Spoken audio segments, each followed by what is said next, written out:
நம்ம Ashwin sweets and snacks export பண்றதுக்கு 7373041434 மற்றும் www.ashwinsweets.com கான்டாக்ட் பண்ணுங்க.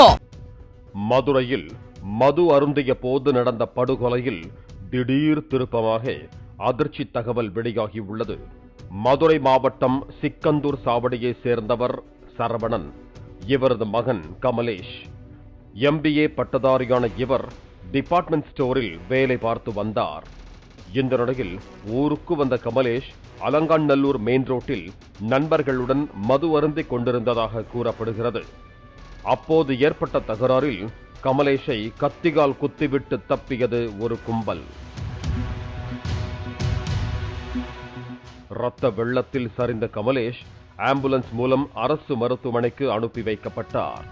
அவரை பரிசோதித்த மருத்துவர்கள் வரும் வழியிலேயே கமலேஷ் இறந்து விட்டதாக கூறினர்.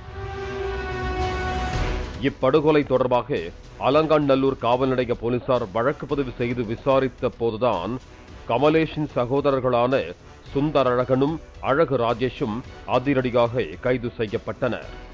மது போதையில் நண்பர்களுக்குள் ஏற்பட்ட தகராறில் நடந்த படுகொலை என நினைத்த அப்பகுதி மக்களுக்கு அதிர்ச்சியை ஏற்படுத்தி உள்ளது விசாரணையில் கிடைத்த தகவல்.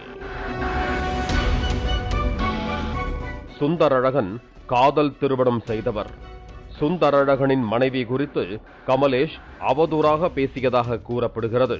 மேலும் சுந்தரழகனுக்கு செல்போனில் தொடர்பு கொண்டு ஆம்பளன்னா நேர்ல வாடா என மது போதையில் தொடர்ந்து சவால் விட்டதாகவும் கூறப்படுகிறது. இதனைத் தொடர்ந்துதான் சுந்தரழகன் ஆயுதங்களுடன் வந்து கமலேஷை வெட்டி படுகொலை செய்தது விசாரணையில் தெரிய வந்துள்ளது. மேலும் கமலேஷின் வாயிலேயே வெட்டி படுகொலை செய்திருக்கும் அதிர்ச்சி தகவலும் வெளியாகி உள்ளது. நம்ம Ashwin sweets and snacks export பண்றதுக்கு 7373041434 மற்றும் www.ashwinsweets.com கான்டாக்ட் பண்ணுங்க.